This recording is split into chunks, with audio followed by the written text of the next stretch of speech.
alefa makany arina ny ravim-body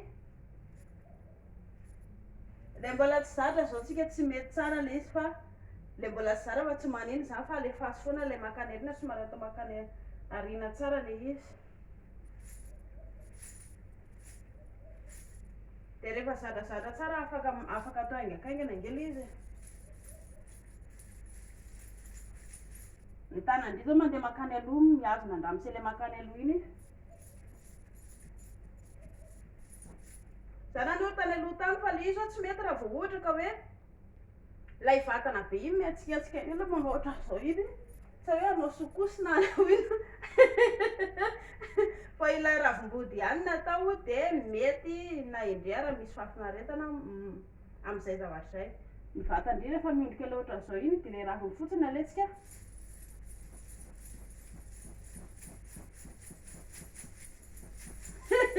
rehefa zany lasa mipelipelika ohatr'izay le izy de nisy nametraka fanontaniana hoe le anay ane kala composera ohatra ka atao ohatran'izany le izy a de nga io afaka mietsika eo afaka mietsika le izy rehefa môlamôla indri ilay le lazaiko teo hoe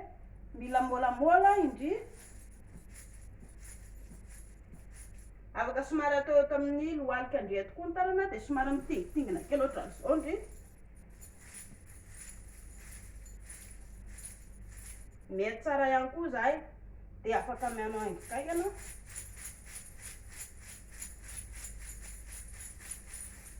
zay manavarana andria atao fa tsy voatery hoe iandro vaso koa ilay lehilahy mandritra zay ihany koa ela de miazona tsara le eto amin'ny valany vavy eto amin'izay mba mana le karazana équilibre ohatsika mba afaka